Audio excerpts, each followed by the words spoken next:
Okay, here we got a 2000 Mercury Grand Marque with a 4.6 liter engine.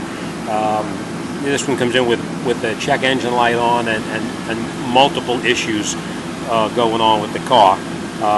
Let me just show you some of the problems that we have, and I'll show you how we're going to check it. As you can see, we have a catalytic converter efficiency. We have a lean exhaust on sensor 1 and sensor 2. And we have multiple cylinder misfires. Cylinder 1, 2, 3, and 4. So a common problem we have with these cars is that the intake manifolds start to leak. And in this particular case, it looks like with the lean indication on the O2 sensors here that most likely the intake manifold gasket is leaking. So let's take a look under the hood and we'll get started. I apologize for the noise that you're getting, but with the engine running, it's a little bit difficult to do anything. I just want to show you a problem that we have with this car here, other than the intake manifold leaking. We actually have a problem with, as you can see right up in here, number 2. As the car is running, you'll see number 2 cylinder all of a sudden starts to misfire. See, it's starting to misfire. That's the contribution to misfire in number 2 cylinder. So most likely we have a problem with the coils in this car too, or the manifold gasket itself is just leaking so bad that it's causing a misfire. So what we're going to do, just to confirm where the issue is right now, is we're going to rotate the coil from number 2 cylinder over to number 3 cylinder, and we'll see if that misfire travels to a different cylinder. If it does, then we're going to wind up changing the coil at the same time.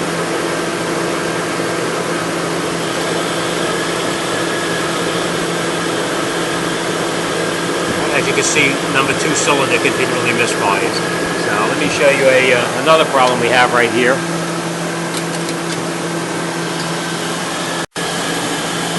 As you can see now, the problem now traveled to the number 3 cylinder. I rotated the coil, and now the problem is the number 3 cylinder. So now we know that that coil is no good. So we're going to replace the coil, and that should take care of that misfire in that cylinder. All right, let's give that a try, and then we'll go from there. Don't know if you can see this, but all the way in the back, right back inside here, is actually a leak inside here. It's leaking antifreeze from the manifold itself. So let me take that coil out, and I'll show you what that looks like. Okay, so like I said, we're going to disconnect the battery first. We're going to disconnect the negative cable, remove it from the car. Once we have that removed, we're just going to relocate it to the side and out of the way. We're going to take off the air intake, which is right here. We're going to drain the cooling system, and let me get to that step, and then I'll be right back. Okay, now that we have the antifreeze draining and we took off the hose, the air intake here, we're going to remove the fan belt. And the way you do that is you take a ratchet and you put it down inside the pulley itself with the tensioner, and you just push it down like that, and then you take the belt right off like that, and we're just going to relocate that to a different area.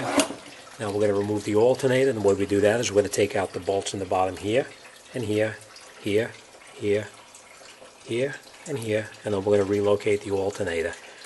I'm also going to disconnect the upper radiator hose. As soon as the system drains out, we're going to relocate that to the side, and I'm going to disconnect the linkage here. The way you disconnect the linkage is don't force it. You got to put slight upward pressure, and it slides right out. You can see I got that little hook on there, so you just slide it right out. Alright, so let me just get the alternator out, and then we'll come right back.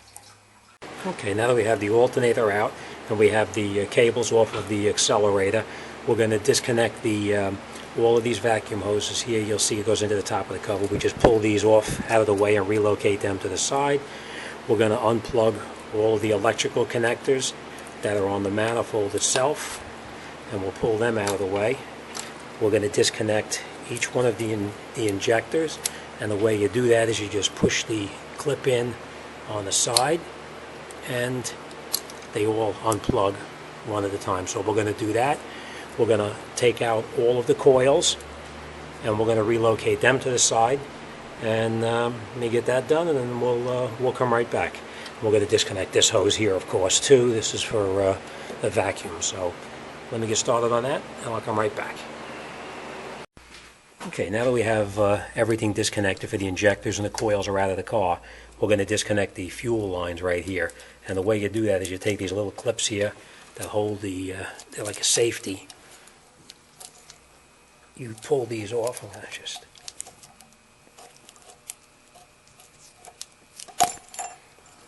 you just pull them off like this and relocate them to the side, and then they make a special tool to take off the O-ring here. It goes on to the rail like this, and then you pull it off.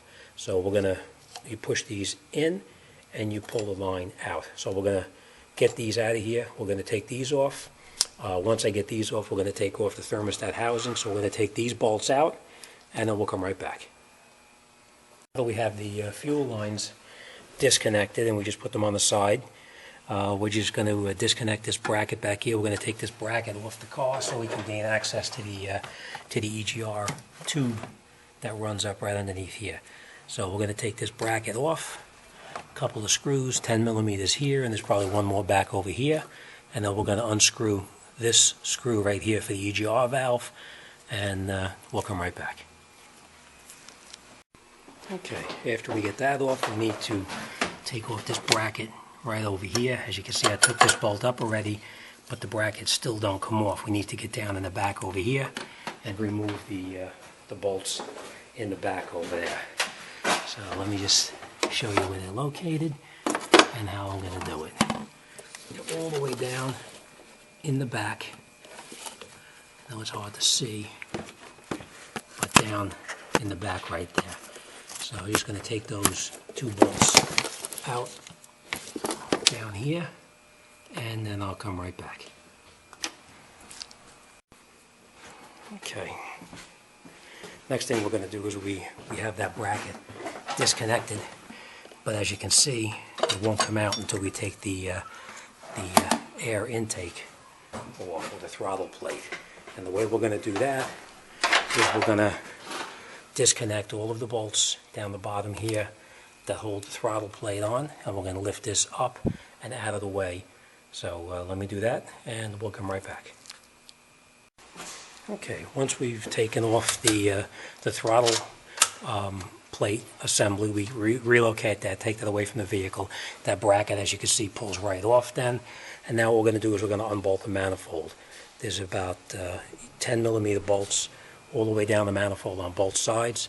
We're going to disconnect those, and we're going to take the manifold off the car. So let me get these bolts out, and I'll show you how that goes. On this particular car, we are going to change the manifold itself. We're going to replace it with a new one, so we do have to remove the fuel rail and the injectors and replace that onto the other one, but we'll do that in just a moment. Okay, so the way you disconnect the fuel rail is you take out the 4 bolts up on top of the fuel rail, and then we're going to pry the rail away from the manifold. And the way I do it is it's all very loose right now, but we want to get the injectors out of here. So I just put a little bit of slight pressure on each one of the injectors, and just to get it to pull up a little bit out of their location. And then we'll go around the other side, do the same thing, and then we'll take that rail assembly out, take the rest of the bolts out of the manifold, and I'll show you what it looks like when it comes out. Okay, now that we have all the bolts out of the manifold, all the ones on this side and that side, the manifold should just come right up and off the car. So let's do that right now.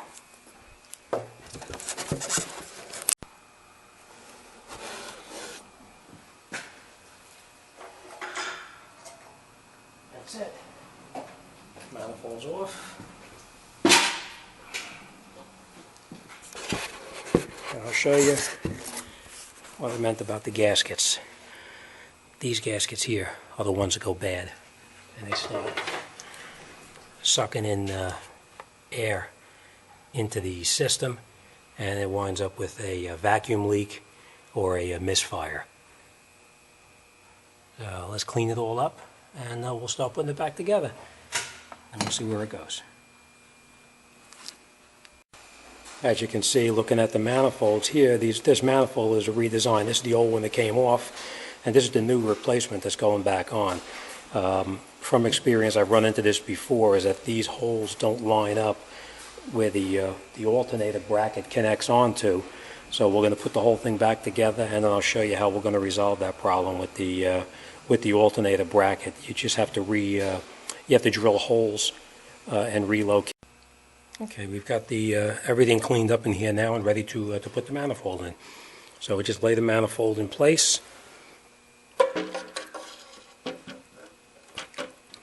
We're not going to tighten anything up yet. We're just going to catch everything. Put all the bolts in first, and we'll catch the bolts in there, and then we'll go around and tighten it up.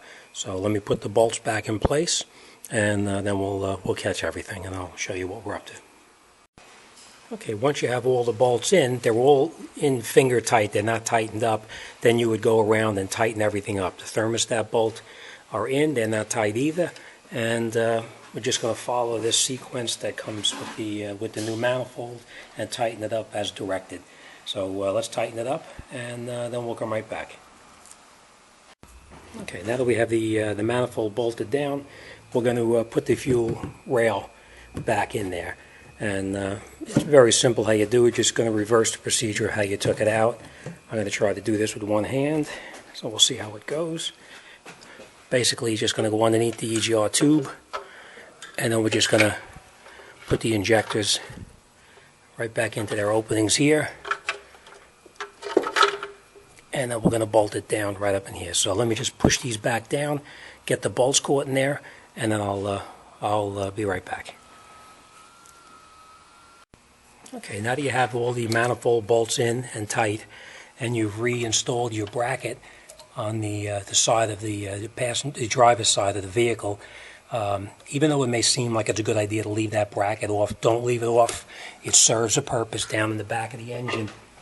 It holds a wiring harness away from the engine so it doesn't actually get damaged by rubbing through. So make sure you put that bracket back on. Next thing we're going to do is we're going to reconnect all of the injectors. We're going to plug them back on, and we're going to put the coils back in position, and we're going to reattach our fuel lines. And the way the fuel lines go on is very simple. I'll show you real quick. You just take the line, put it into the fitting, push it until you hear a snap, and you're locked in. Reattach your latch on here. That's a safety. Same thing here. Push it in, and you hear it snap. Reattach your safety on here, and that's it. So let me get the injector reconnected, put the coils back in, and I'll get back. Okay, now that we have all the coils in place, the little 8mm bolts are tightened down, the holds the coils in place. We reattached all the harnesses on each one of the coils. Now we're ready to lay back in the throttle body. So we're just going to lay the throttle body in there, and I'll show you how it goes.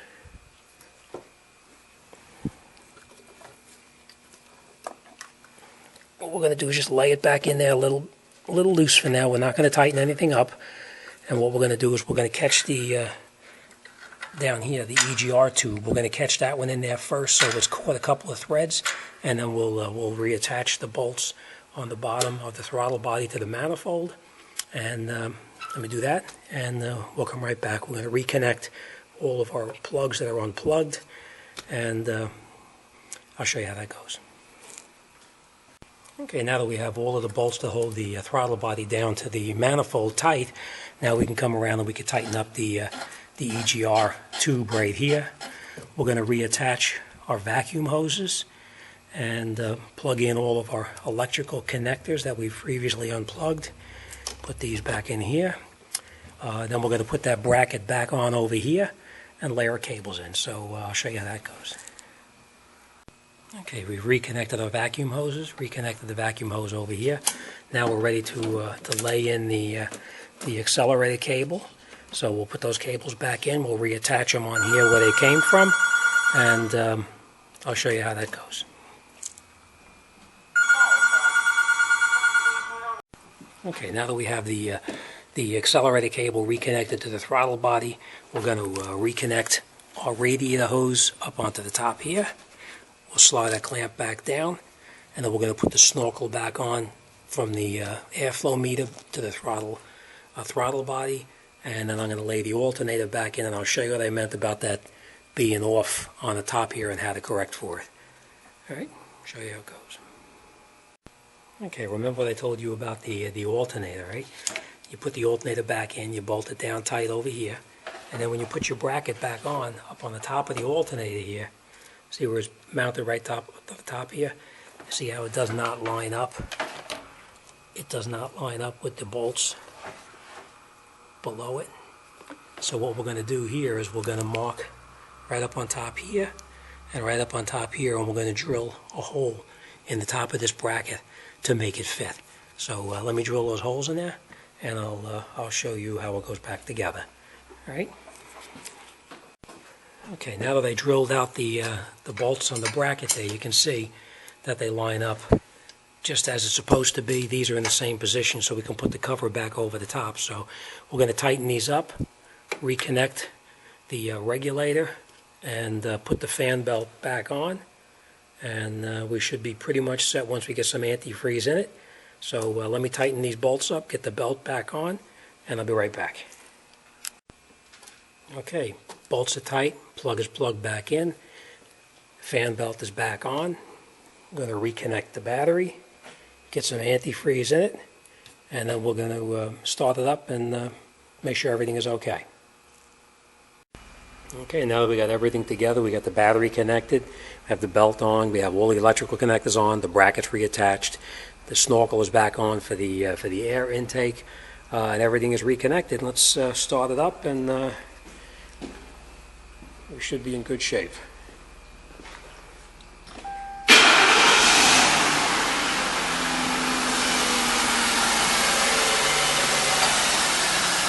That's it. And as you can see, it runs fairly well. Let's check the computer and see what shows up.